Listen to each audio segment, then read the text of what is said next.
strings on me.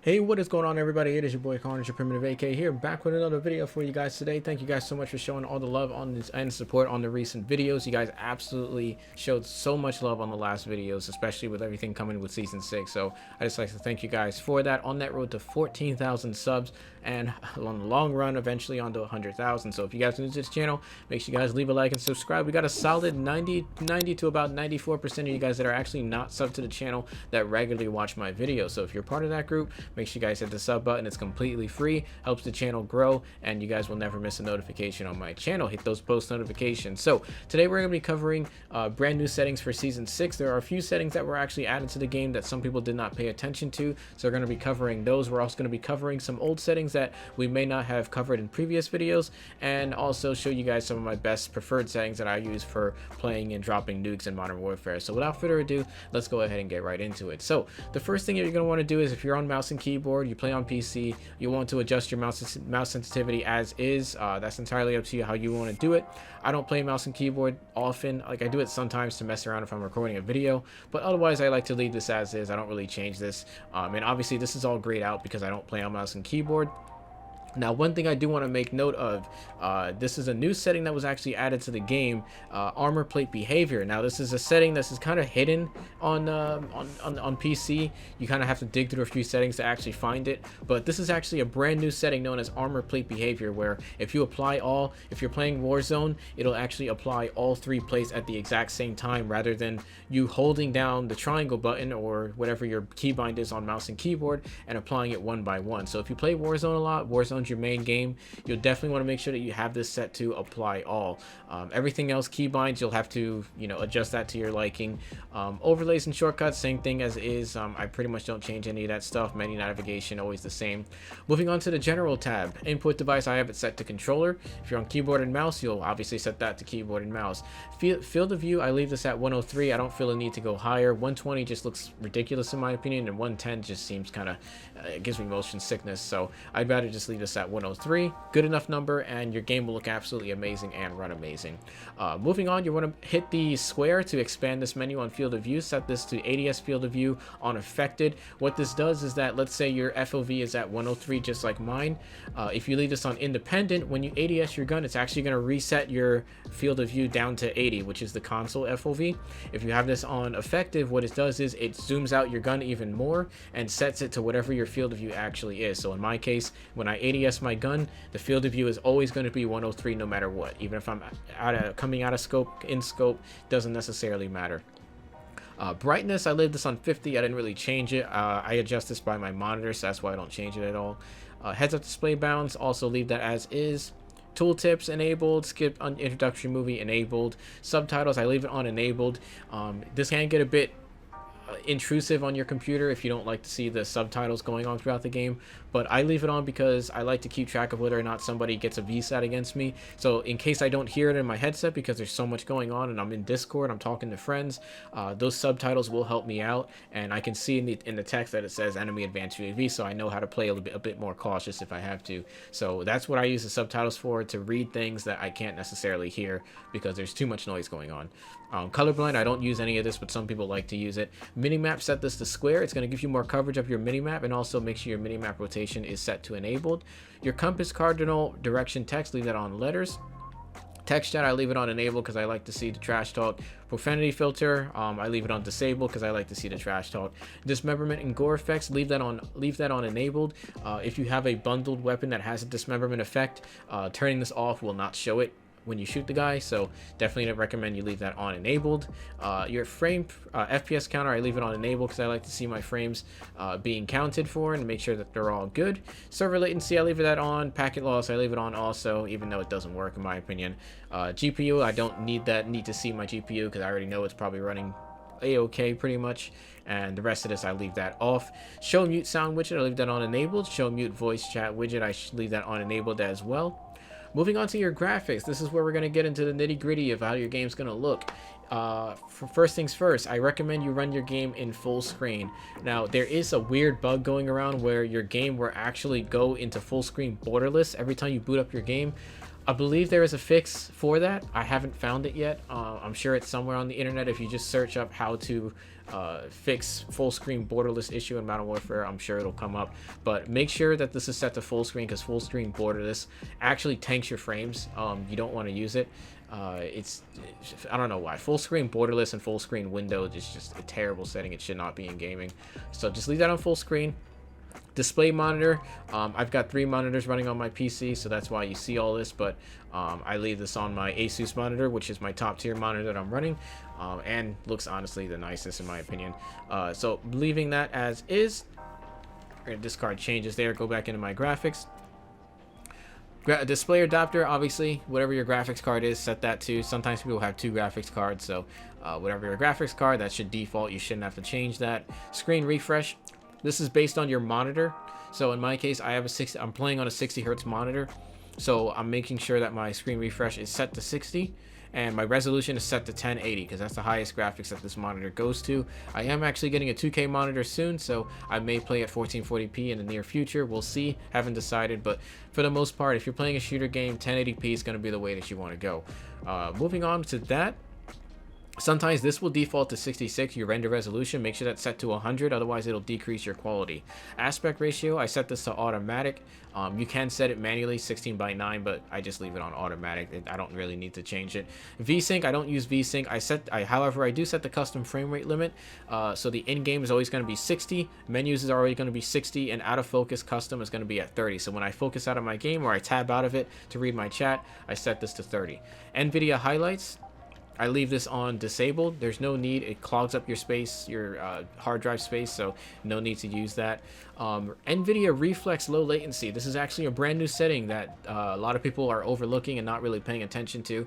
Now, I could be wrong on this. I'm not a tech expert. I'm not an engineer on how this whole thing works. What this is supposed to do is this is supposed to actually reduce the system latency. Basically, how fast data is coming from the game to your PC to your monitor. This is supposed to help reduce that a little bit, so that way you get information from the game to your computer faster, allowing you to, I guess, kill people faster. That's your thing. However, I tried putting this on boost mode because my computer should be able to handle it theoretically with the type of computer that I have. It's a custom build and it's worth almost $5,000. However, my game was crashing repeatedly running this feature, so I left it on enabled, but I did not put it on enabled boost. I don't know what's up with enabled boost. I don't think it's a fully stable build yet. We'll see, but I've heard a lot of complaints about enabled boost right now, so I recommend if you want to give this a shot and you have a computer that can handle it, put this on enabled. If you don't care for latency reduction, just leave it on disabled. You'll probably save more CPU and GPU speed anyway. And display gamma 2.2, no need to change that. Texture resolution, I set it to high. Texture filter, I set it to normal. Particle quality is on high. Bullet impacts on enabled. Tessellation on disabled. I don't really see it doing anything on this game, so I just left it off. On-demand texture streaming, leave this on enabled. And also streaming quality set to normal. This is basically the streaming quality of the world when you're playing Warzone specifically. I don't think it actually applies to multiplayer. Somebody correct me if I'm wrong, but I'm pretty sure this only applies to Warzone. So we're going to hit apply on that. My audio settings, I leave this on boost high. Home theater is kind of nice if you have a really good headset. I have an Astros that I use pretty much for everything, but boost high kind of lets me hear things a little bit further, and I thoroughly do enjoy this. The master volume I adjusted based off of my own headset and my own computer settings, so there's like 4 audio settings that I have to adjust to get the right audio, so you'll have to play around with this yourself.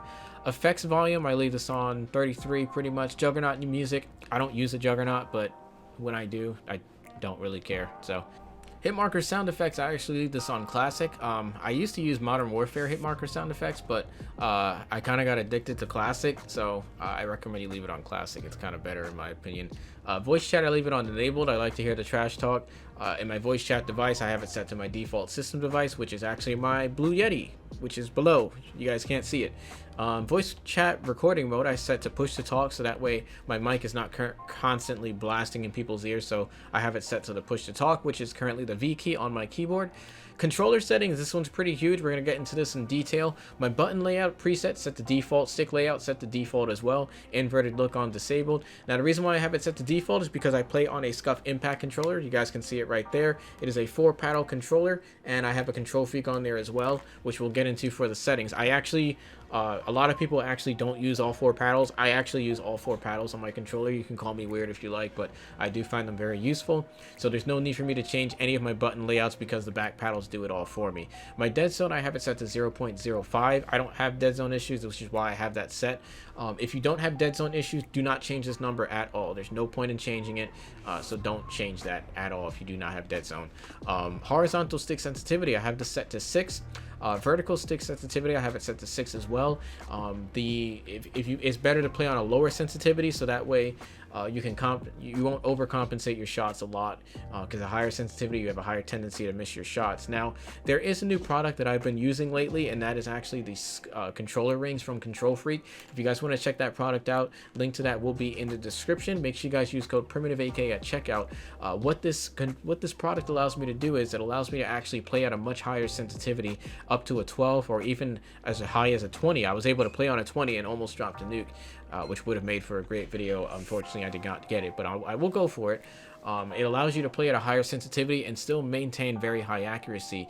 The rings are basically foam that would go around your controller, and they basically lock your sensitivity in a certain area, so that way your sensitivity is not insanely high, but it's still physically at a high number.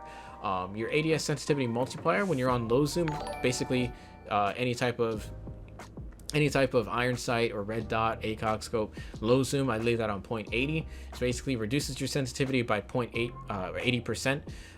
Your aim response curve type, I have it set to standard. Controller vibration disabled, turn it off, you don't need it, trust me. Aim assist, I have it set to standard. Aim assist is on standard. Scale aim assist with FOV, make sure you have that on enabled. This is a PC only setting as far as I know.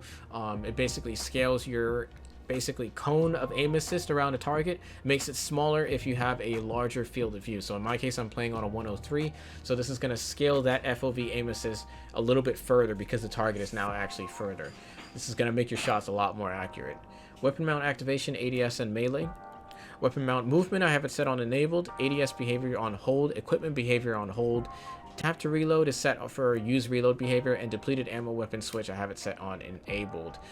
For my slide behavior, I have it set to tap. This is going to default to hold. Make sure you set it to tap, because holding will actually not only hurt your controller more and wear it down more, but there's a high tendency that your sliding doesn't work like half the time. So it's better to just press the button once and it's guaranteed to work as long as you're sprinting.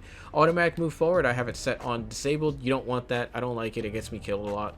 And automatic sprint, I have this set to automatic tack sprint. So if having this on, you won't wear down your controller a lot, because if you notice, a lot of people are actually complaining about their controllers, the L3 button constantly not responding, and they're having sprinting issues where the guy is like trying to sprint and it's not sprinting and it just stops constantly and it gets you killed and you're ready to break something. So having this on automatic tack sprint will not wear your controller down as much. So definitely recommend you put this on automatic tack sprint. Your vehicle camera recenter, I leave this on enabled, and parachute auto deploy, I leave this on enabled as well. Guys, that's going to do it pretty much for this video. Thank you guys so much for watching. Obviously crossplay, you're going to want to make sure you have that on. But for the most part, these are my settings that I use, and I'm very comfortable with them. You'll obviously have to change some stuff to your liking, but pretty much this works best for me, and I hope it works best for you guys. Guys, thank you guys so much for watching. If you guys want to rewind to a certain part that you may have missed, I'll leave timestamps in the description so you guys can jump ahead between each section. I will have another video covering NVIDIA settings, which my friend JGod has actually already done, so if you'd like to check that out, link to his video will be in the description. But I'll be covering my settings that I actually use for NVIDIA as well in another video. I'll catch you guys in the next one, though. It's your boy Carnage, your Primitive AK. Signing out. Peace out, fellas.